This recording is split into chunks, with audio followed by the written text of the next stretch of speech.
Hey there, all my PopCon peeps. Magic Man Rusty here, and welcome to this new live streaming episode of the Magnificent Seven. We're continuing the celebration of PopCon Indy's 7th anniversary by spending 7 minutes with icons of popular culture. And joining us in the PopCon crowd tonight, a man who's taught more people to dance than Arthur Murray. I'm your host, Rusty Ammerman, and our Magnificent Seven with celebrated choreographer John Jacobson begins right now. John, it is a pleasure to see you again. How have you been, sir? The pleasure is all mine, Rusty. It's a pleasure. It's really, really wonderful to see you as an adult. Okay. Still act like one. You still act like one.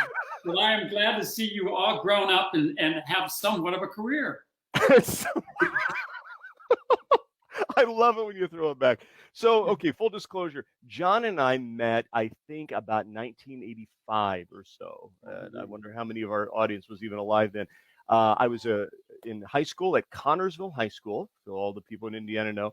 And in show choir, I wasn't a singer or a dancer, and you don't need to verify that, John. I can't do that. But I played drums.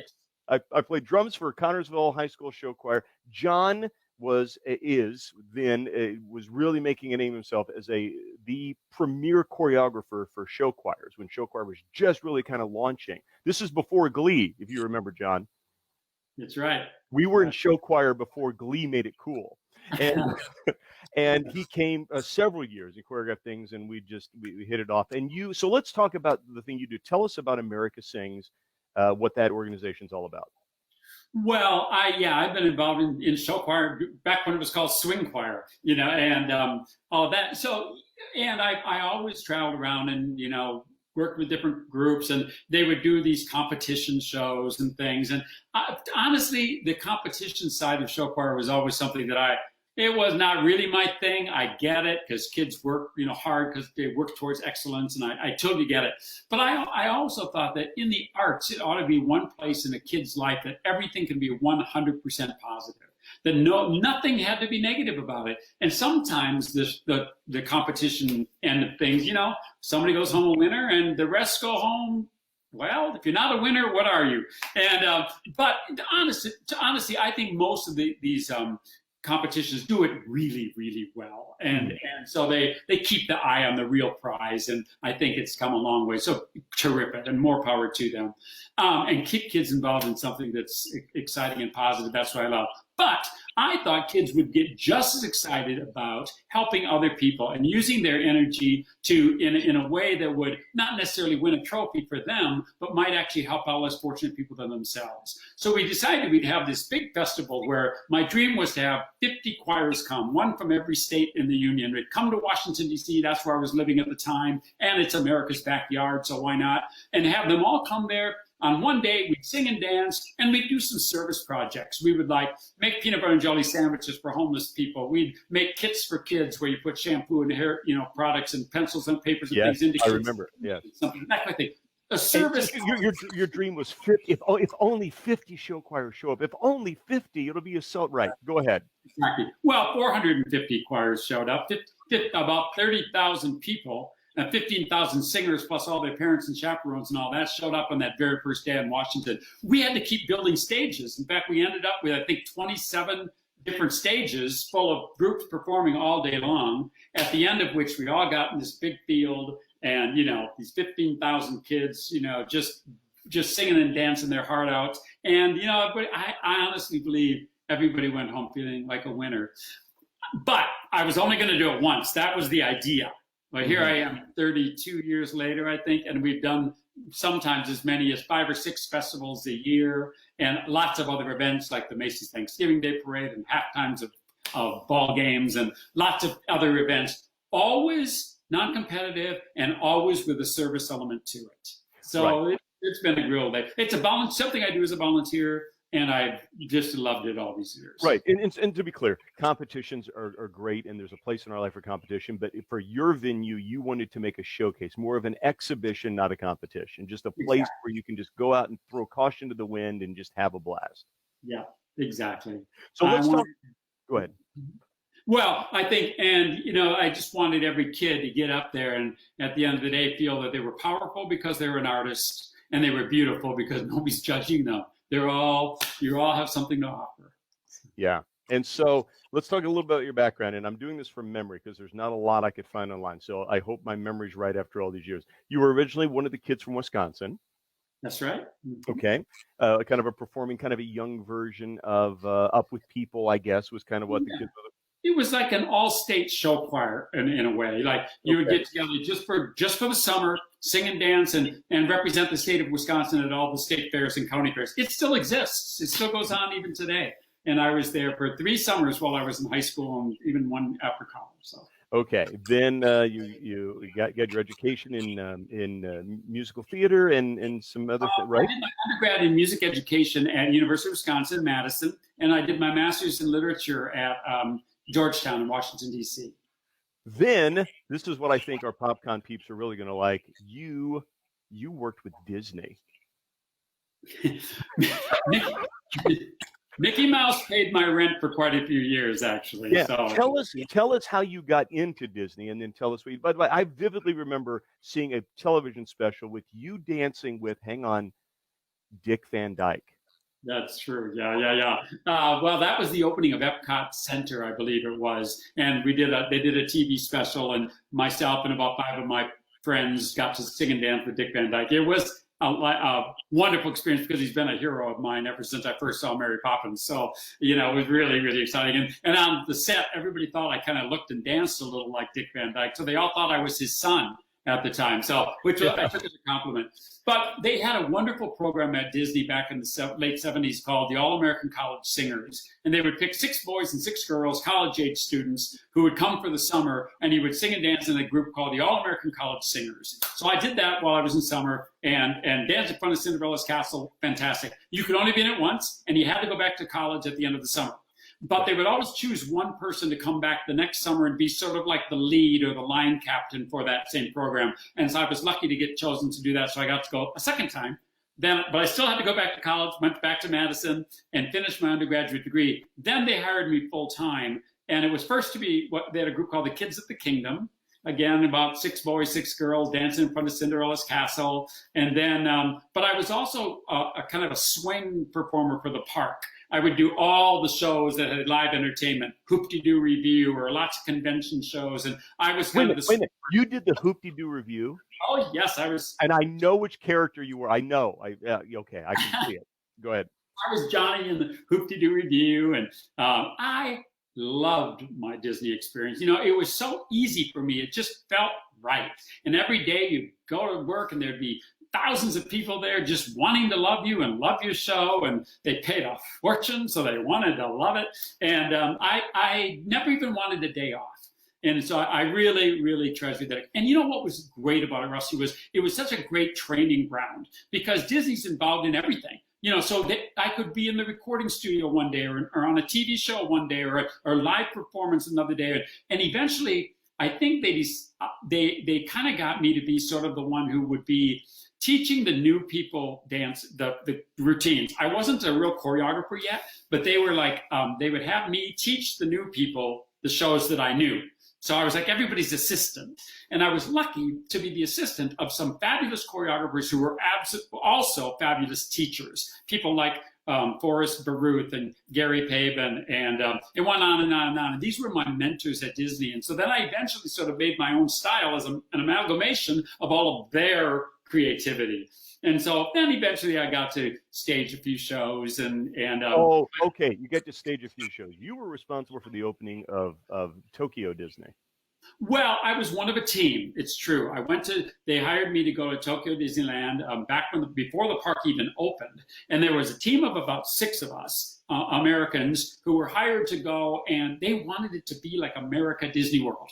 And so we were putting together all those shows. I've never worked harder in my life, but with people like Tony and Julie Peluso and, just went on and on, that we were putting shows together. And what was crazy about it was that on this day in April, it had to open. All the shows opened on the same day, plus all the opening events and everything that went on. We were working 24 hours. We were just working constantly. But when it opened, and I have to say, I made so many wonderful Japanese friends who, worked in the shows with me. And I learned how to sing all the Disney songs in Japanese. I could say, zippity-doo-dah, zippity-yeah, Tote Mosi Takina Hida. I mean, I can't order sushi in a restaurant, but I can sing It's a Small World or Zippity Doo Dah. Gotta have priorities in life, John. You gotta have priorities. Yes, exactly right. Yeah. So you did.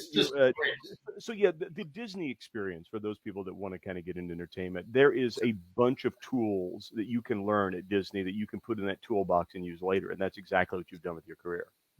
Yeah. I think, and I was with them on and off for about 10 years. I did the Disney Ice Show. That's where I did shows at Radio City Music Hall. We do half times of football games. My specialty kind of became these big Wahoo events with 600 dancers and that airplanes and balloons and fireworks and all that. It was great. Well, you choreographed for the Macy's Thanksgiving Day Parade for NBC. And I did that for many, many years. But when I first started it, it was because my Disney connection. Disney would have a float in the parade, and I would help stage that. Then when I kind of left Disney, I knew the people at Macy's. And so I was looking for a vehicle to sort of advertise and promote America Sings, my nonprofit company. So I went to my friends at Macy's and said, how about if I put together 500 or 600 or 1,000 dancers and we were in the parade? And for, I don't know how many, maybe 10 or 15 years, we always had an America Sings unit in the Macy's Thanksgiving Day Parade. And it was really fun and wonderful. We also did service. So we were out working in soup kitchens in Manhattan. But then the reward for these kids was then they got to sing and dance in the Macy's Parade. It's fantastic. So first of all, just by looking at you can tell if Disney ever wanted to adopt a kid, it would be you. You did not look any more Disney than Walt himself. And I think the talent you got, although to be clear, you are a remarkably trained, talented dancer. You can do a triple time step with the best of them, but you had the ability to teach dance steps to people that have little to moderate skills, so that you could get a bunch of people together and turn them into dancers when they didn't think they could do it. That really is a talent. I come from a family of teachers. My father was a superintendent of schools. My mother, a fifth grade teacher. I have 9 brothers and sisters. They're all teachers. I have 30 nieces, 24 nieces and nephews. They're all teachers. It's a disease in our family. To me, I think I discovered somewhere along the line that although it was fun to be a performer and I loved it, and in a way it was easy, I just did my thing. When I got to start doing choreography, I realized that if I went like this, it was okay. But if I could get 50 people to go like that, my impact was so much greater. And I found that I loved the process of putting a show together almost more than I loved performing it. I like rehearsal. I like to do it over and over and over. And I will say to kids, if you don't like rehearsal, get out of show business, because you spend so much more time doing rehearsal than you do the actual performance. But I love rehearsal and the training that went into that. So I really, really enjoyed really getting back to my teaching roots. And I spent most of my career really as a teacher more than a performer, I would say.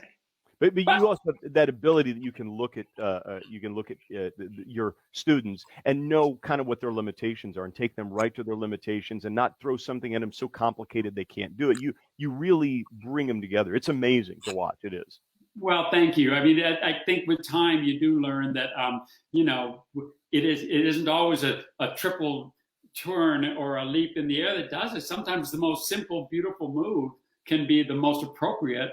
And my thing was always song and dance. So to me, and then song in a way coming first. And I always felt like the dance was there to enhance what you were trying to say as a singer. And, you were trying to get a message across. And so I always wanted the movements to be something that really enhanced what was going on with the message of the song. And after a while, you sort of learn that this gesture means one thing completely different than this gesture. To me, this means that over there. This means come here. That simple change, I think you learn over time, but it makes a huge difference when you're trying to really communicate across the footlights to an audience. Yes, and Disney knows this as well. You don't see Disney employees point like this; they point like this. You need to go there and take it. But you're right. That this is kind of rude, isn't it? We don't intend it to be, but I guess that I never had to work the rides, but I guess I. You wrote enough of. John, tell us if we want to learn more about America Sings, then tell us where we can go to get that information. We can volunteer, we can support however we can. Thank you. Well, a couple of things. You can go to americasings.org. That's our official website for that. So go to there if you want to learn more about America Sings. You can always go to johnjacobson.com, because then I have links to all the things I'm involved in, like America Sings, like, we're just starting a brand new project called JJ and Me, which is going to be a online digital resource for music educators. That hasn't even started yet. It's going to be launched on November 19th of this year. So you can look at JJ and Me if you're a music teacher and looking for some new resources that way. So I would say johnjacobs.com will lead you to all these different things. And you can send a message to me and it comes right to me. So I'm glad to hear from anybody. Fantastic. I was honored to host one of the stages for one of your America Sings. It was in Illinois. I don't even remember the year, probably in the 90s, I'm guessing. And it is just a beautiful, happy celebration of music and movement and just the best people on the planet. So I encourage people to visit the americasings.org and also to go to one if they can. And I am officially throwing in my hat. I'd be happy to host another stage, or maybe even do an illusion where I make you appear out of a box. Whatever you want, I'm there for you. I'm taking you up on that. And that means something completely different. Go ahead, John. I think when you hang around young people, it is hard not to be hopeful. And I think, you go to America Sings Festival, one of the mottos we sometimes use is hope is the song we share. And I think it keeps you young and it keeps you hopeful just being around young people. So I encourage everybody to do just that. Excellent. Well, I want you to stick around after the broadcast, but we're going to say goodbye to the people watching right now. John, thank you for doing this favor for me to be a part of the PopCon family. I do thank you very much. It's my pleasure. Until next time, live long and prosper.